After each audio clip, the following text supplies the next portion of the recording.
it's just so exciting to have you all here tonight. Thank you so much as we read and explore this it's really quite a paradigm shifting book, this book that Doctors Bonnie Kaplan and Julia Rucklidge have written, The Better Brain. Hopefully you've all had your copies arrived. Now, to start off, as I was saying, if you haven't already, do introduce yourself in the chat. It's nice for people to see who's on the call and where they're from. And we've, as you can see, quite a spread of people across New Zealand at the moment. And for those of you that don't know me, I think I know a lot of you on this call, but for those that don't, I am Bronwyn Hudson. I'm hosting this book club for the next 4 weeks. I'm founder at Fuel Your Wellbeing and a registered clinical nutritionist, hence my real interest in this. Trained in functional medicine, as well as having a Masters of Science in Personalised Nutrition. And I've got 4 kids. We live near Orewa in North Auckland. So just finishing up 5 weeks so far of lockdown has been very busy. I'm just absolutely passionate about the connections between food and mood and nutrition and mental health. So I'm really pleased that Bonnie and Julia have written this book. They put this evidence base of over 60 peer-reviewed research trials into all of our hands in a very easy to understand way. And I think as you move through reading this, with the way that they give so many case stories, and it's just very real and very relatable and very easy to understand. Now, part of my passion for this area comes, as many of our journeys do, from a journey that I've been on alongside my husband, who I've spent well over half my life with since I was 20. Won't tell you how many years that was, but when I was reading the very first page of the introduction in here, it says, they share some statistics about the number of mental health issues and how many people are affected, and then they say that this is, if there's between 1 in 4 or 1 in 5, depending on the country they're referring to, directly affected. And then they say, this is incredibly disturbing because a mental health challenge in one individual affects an entire family.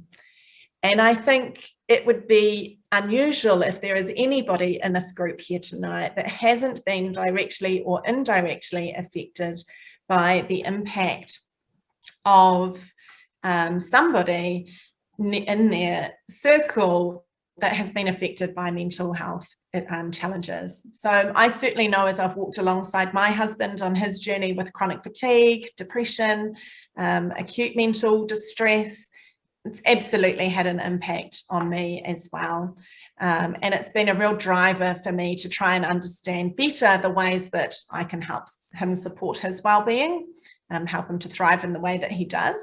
And I also personally have a real tendency towards anxiety and some mood fluctuations as well.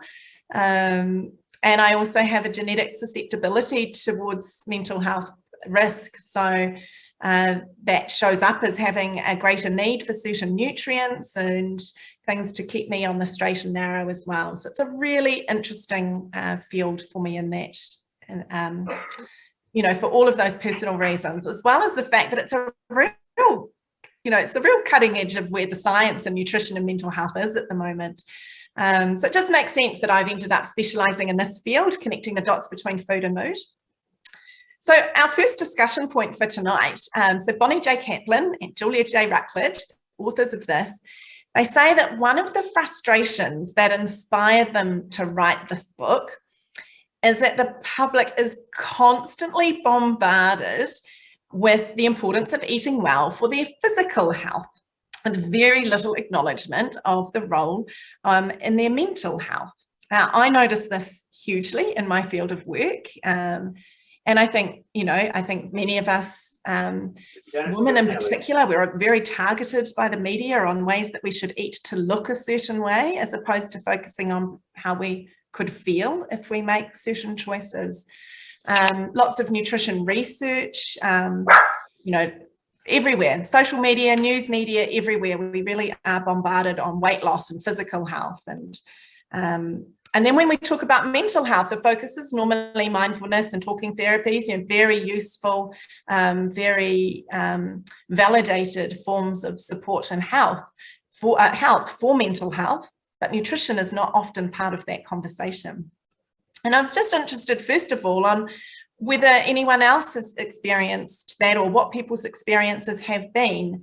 If you wanted to raise your hand or come off mute to talk, you can. If you wanted to put something in the chat, you can. But just, it'd be really interesting to hear from you and to share a little bit of conversation around your experiences with nutrition education and media, and whether you felt that's been more focused towards physical or mental health.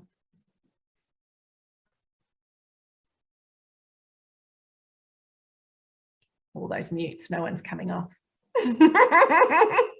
But Maria's smiling lots. Thank you, Maria.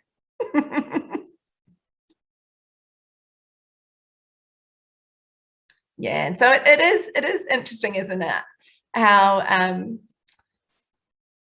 just give me a nod or a thumbs up if you feel like the education via the media and other nutritionists and all of the different ways that you hear about nutrition is more biased towards physical health than it is towards mental health. Yeah, thumbs up from Nina there. Yeah.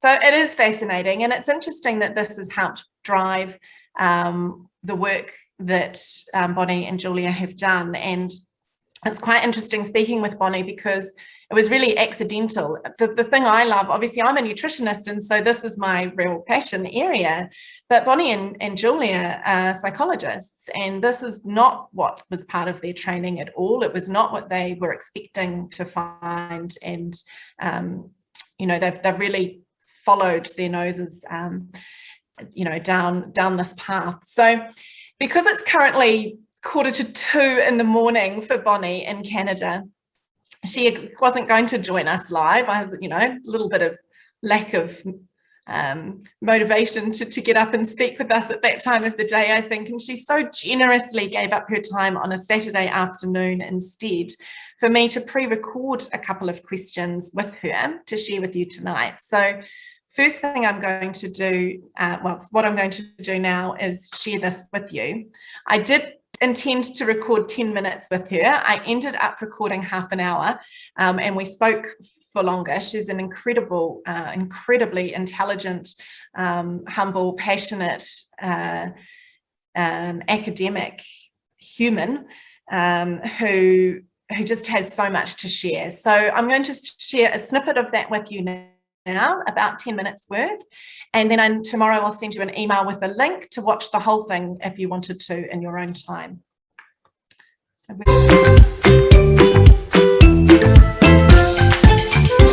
So thank you so much, Bonnie, for being here with us today. It's an incredible privilege to have your time. Well, it's my pleasure. Thank you so much for doing this, Bronwyn, and I really am delighted to be able to reach out to the people who are maybe looking at our book.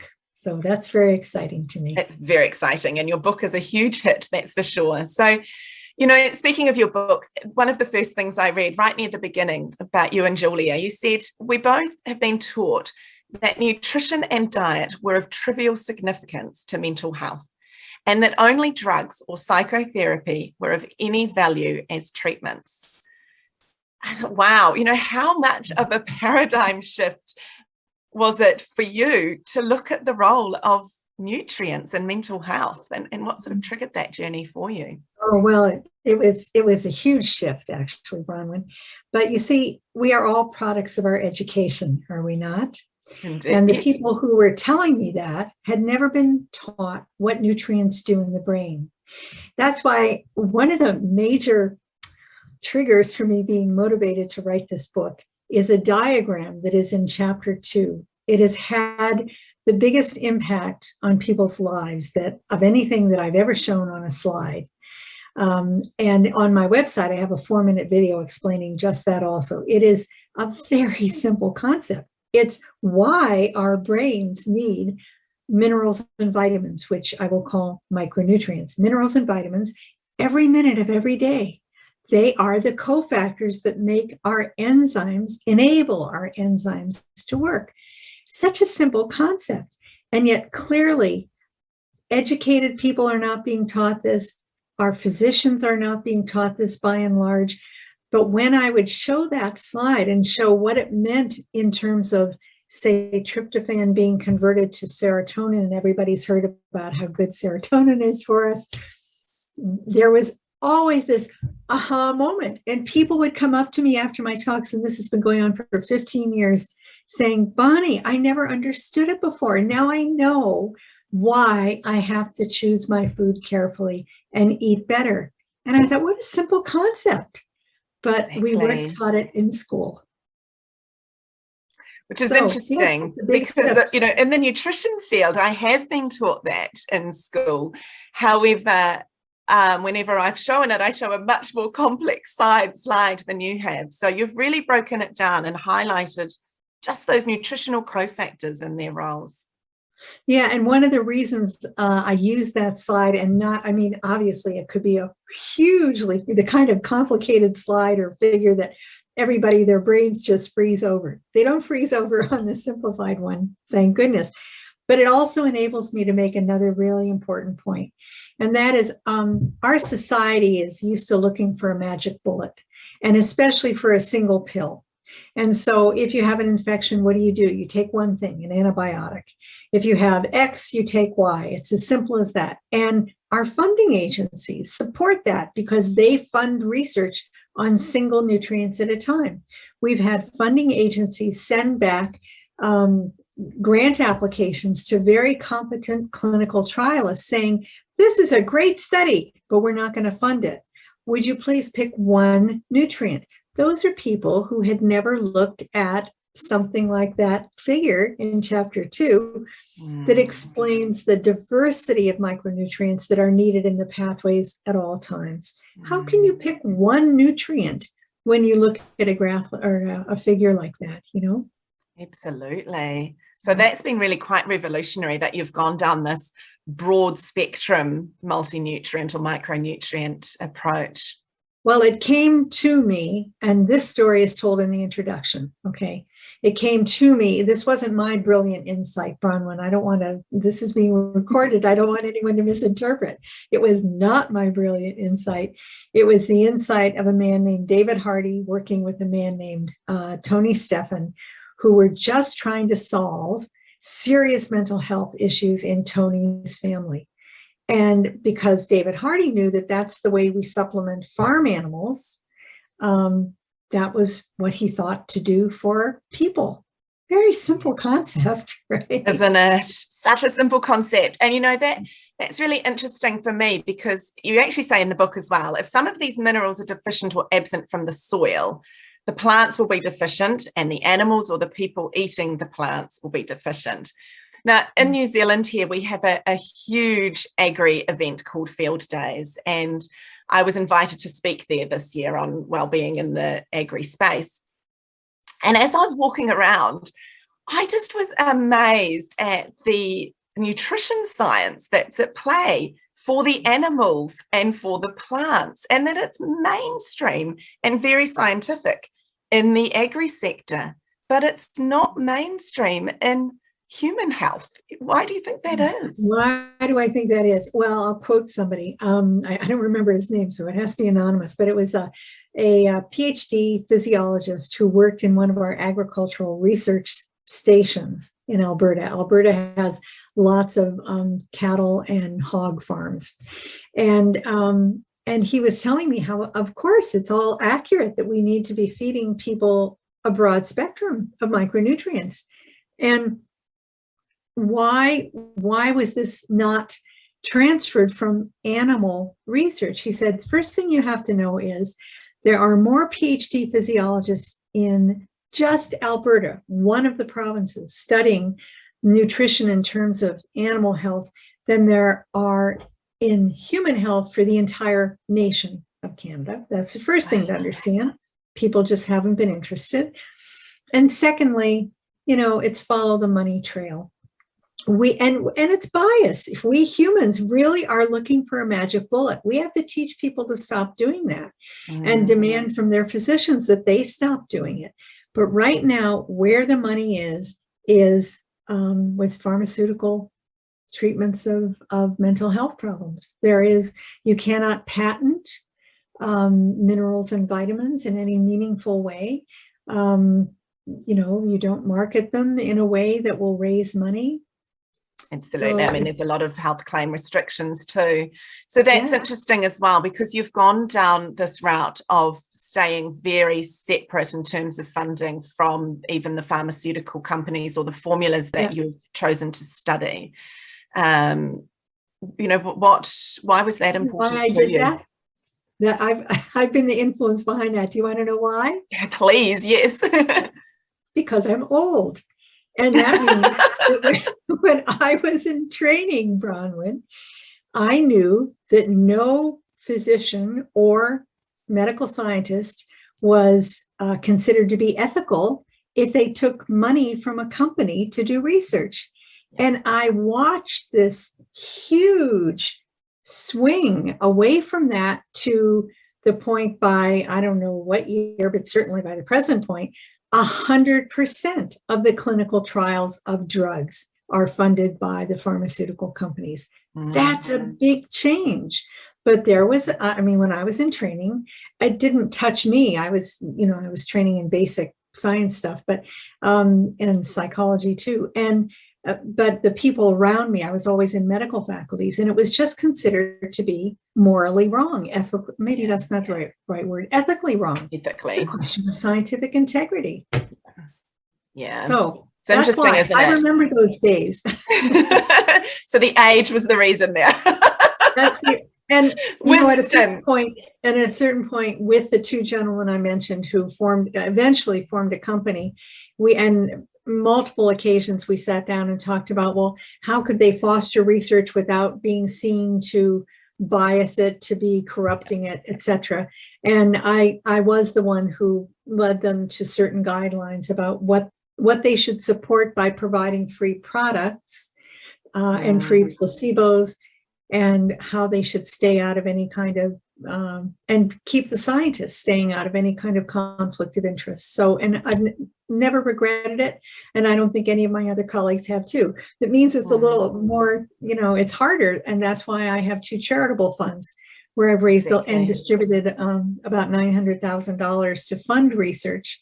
And I'm always looking for people who are interested in making donations. So, because absolutely. And that's on your website, isn't it? Bonnie J. Kaplan. That's on your website where we can go to contribute. That's right. BonnieJKaplan.com. Actually, everything we talk about today is probably on that website. On the website. You've got a fabulous website. I definitely recommend people spending some time there. And you've got links to lots of fabulous videos and of both yourself and Julia, and much information that I think is fabulous. So I definitely recommend people checking out BonnieJKaplan.com. Okay. And even with the book, I know, you're trying to, this isn't to fund your retirement either. It's No, I always say that we wrote this book, and I know Julia, my co-author, Julia Rucklidge, agrees with me that we did not write this book for fame or fortune. I mean, for me, fame is irrelevant. I'm retired. And for her, she's just not a self-aggrandizing person, is she? She's not, and yet she's very well known in New Zealand as well, and yes, very respected. Of course. And so the reason we wrote it is we really just want to change the way mental health treatment is provided, and that's in chapter 12, which speaking for myself, I had more fun writing that chapter than any of the rest of the book, because it's really a vision for a logical, rational future, and it's achievable. So it is, and it's fabulous. As I said, my background is in nutrition. I have a Master's of Science in Personalised Nutrition, and for me to see people coming from fields outside of nutrition and putting the value, and what I found very interesting actually in your plan for the future is, although you've done so much study on using multi-nutrient formulas, your first step is really about changing diet. Oh, absolutely. All of us who've been studying multi-nutrients in pill form realize that what we have had is a very powerful proof of principle. It's so much easier. Like the people who are studying whole of diet, there's no placebo. And so like the Maddie trial that was just published, that Jenny Johnstone at Oregon Health and Science University was the head of, I'm sure she would agree with the same thing. Any of us think that, first of all, we have to improve our diet, which, by the way, means improving the growth of our food, improving our soil. But you know, in addition to the fact that the pill form has given us a proof of principle, there is something else, and we deal with this in the book too. There are multiple reasons why for some people, even eating a really excellent Mediterranean style whole foods diet might not be enough.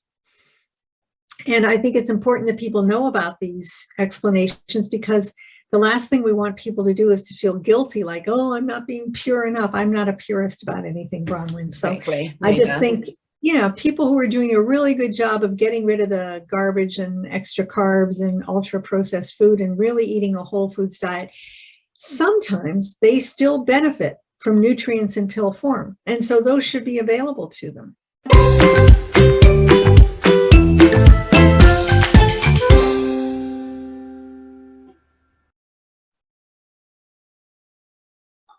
Wow.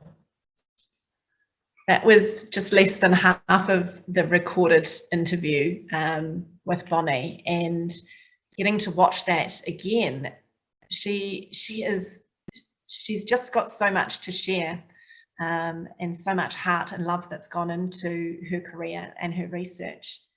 Now, you know, one of the things we talked about in there is this financial independence that they have used for their research. And I will also share in the newsletter tomorrow, you know, the links, as I said, the links to her website. She speaks in there about having a 4-minute video to the neurotransmitter cofactors, which is very useful. I'll direct you straight to that as well. And obviously on there, there's also where you're able to contribute financially to the research that happens. But what is your thoughts in terms of this, how important it is that they remained financially independent from the products that they were researching?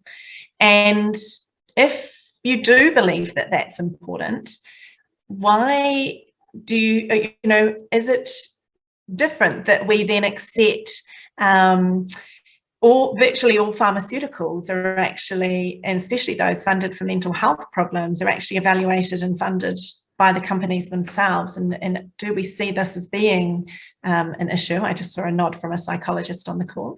As to, yeah, as you know, where do we sit with this, or what does it get you thinking about in terms of where funding lies? So if you think that it's important to remain removed from the funding, can you give us a thumbs up? And then, you know, you can be in the halfway, and then perhaps you really don't believe that that is important as long as research is being carried out robustly, you know. So let's have a show of the thumbs at the moment as to where people sit. Yeah, so, you know, a mixture of between, you know, a lot of people thinking that the independence is important, or you know, moderately important, and certainly no one that seemed to feel that it was of no importance at all that that pharmaceuticals products are often funded by the pharmaceutical companies themselves.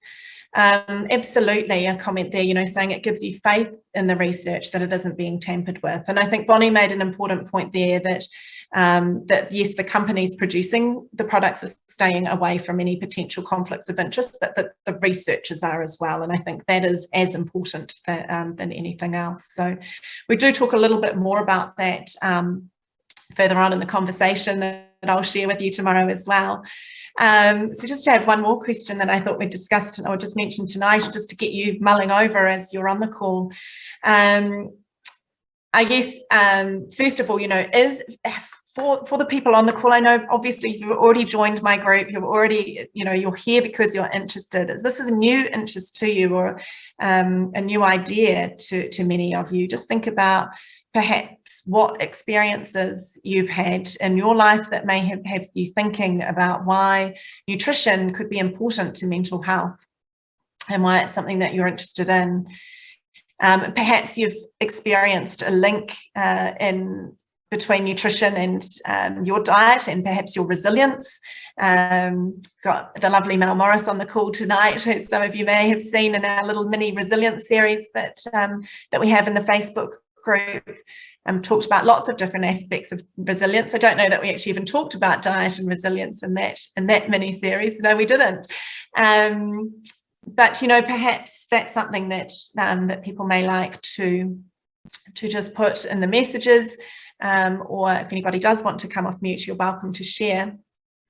I know my husband Craig often has talked about just how he really knows for himself that sugar is a huge trigger, and when he's eating too much sugary foods, that's the first sort of downward spiral for him with his mental health. Is I think it's just that blood glucose regulation becomes an issue. He starts getting, he doesn't sleep as well. It's just the start of a lot of the spiral for him, and that was something that he noticed, probably 20 years ago, before a lot of this was anything that either of us were aware of. So checking the comments there. So look, that is our first half hour done. What I would like to do is just point you to a couple of things that we discuss in the rest of the conversation with Bonnie, just to whet your appetite and help you decide to click on that link when I share it with you tomorrow, and find some time to watch the rest of the conversation. We talk about things, we talk a little bit more about just that, how important this role of the agri sector is in our food supply, and the role that plays in human health. And I think, just such a huge show of support that we have for so many people that are in this industry, that are moving towards regenerative farming and different ways of looking at how they can impact on the food supply, and that actually does have very meaningful impact to human health, as well as the things that they're doing that because they can have a benefit on their production or growth or things as well. We talk about some of the confusing marketing. It was a bit from a question that came in from the audience. We talked about whether buying organic is important or not, and also just looking at the role of testing, and can we test to see what it is that we need, or what's the relevance of blood tests in this role. So it does go into this further in the book as well, but we have a bit of a conversation around that too. So there's some really neat things touched on in there. What else have I got there? So homework this week, obviously before this call, because I knew that we were speaking with Bonnie and that was going to take up so much of the time, and because I didn't know if everybody's books would arrive on time, decided just to really focus on the introduction. The other point was, when I read the introduction, it was like, wow, my daughter thinks it's horrendous, but I'm writing all over this book. Books used to be kept very pristine, but you could hardly tell I've read them. But now I intend to highlight and underline and write all through them. And I got to just the end of the introduction, page 18, and I was like, oh my gosh, there was so much in that was worth just spending the time just reading those 18 pages in the first week. However, for next week, we're going to read part 1 of the book. So that takes us up to into page 99. So from where we are, it's around 10 pages a day. So it's not a huge ask. That's a nice way of just breaking it down and just, finding a few minutes to do 10 pages each day. And it is an easy read. But by the end of next week, if we can therefore have read the 3 chapters in part 1, and I will send out a few things to think about a few days before our call so that you can want to get your highlighter out. Absolutely. I'm loving the comments coming through here, and yes, absolutely, it is so important that farmers are getting the quality of the soil correct. Bonnie does talk about some research that they did. She knows it wasn't perfect, it's not published yet, but looking at some different soil from an organic farm and a non-organic on the neighbouring field. So there was, you know, potential for a lot of cross flow there, and they didn't quite find what they wanted. But you know, there's lots of issues around even, you know, the use of glyphosates, etc. It's not just about residue on our food, it's the fact that glyphosate is a chelator, so it binds to certain minerals in the soil, and then when it rains, and those things can then be washed away, and so it's decreasing the mineral content of the soil. And as we go through the book, I think it's very early on, there's a little diagram of a little plant, it might be in chapter 2, where it's just this little picture, and it just says, you know, 15 minerals in the soil. The plant can then have the 30 minerals of vitamins, because they can make them, but we can't. We can make a little bit of vitamin D from the sun, and the gut microbes in our gut, they can make a little bit of the B vitamins and a little bit of vitamin K, and that's about it. Everything else we need to get from our diet. So that's going to be a nice focus of our conversation next week. Any other questions here? Someone here just saying really at the beginning of their journey with nutrition and really struggled with mental health over the years, and food's always played a big part. So thanks for sharing that. I think it's really important.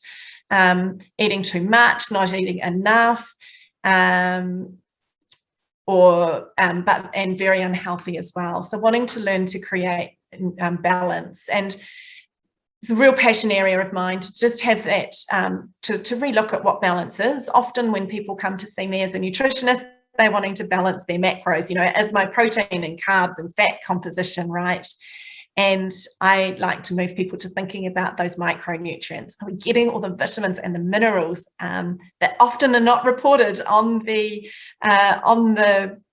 you know, what do you call it, the little nutrition panel on the food? They break down the macronutrients and very rarely the micros, and this is what's so important for all of our cells.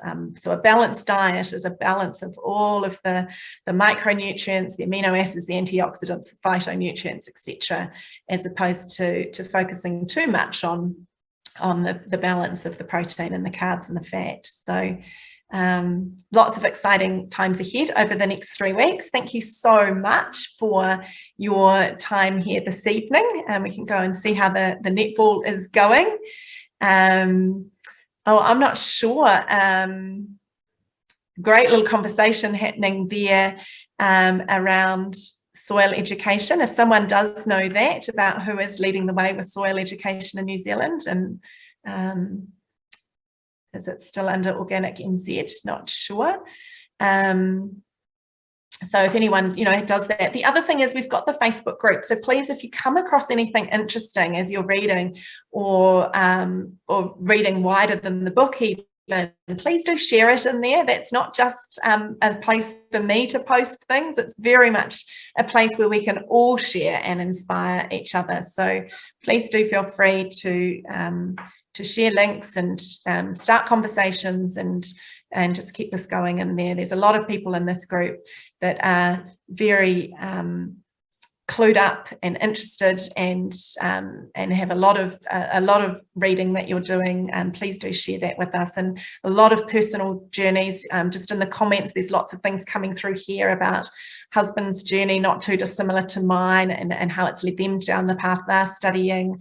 The biomedical journey for someone with children with autism. I know we've got children with ADHD, and a lot of a few people with anxiety and depression in their children as well. So we learn a lot on these personal journeys, and it's very useful to share those and to help other people on similar paths not feel alone.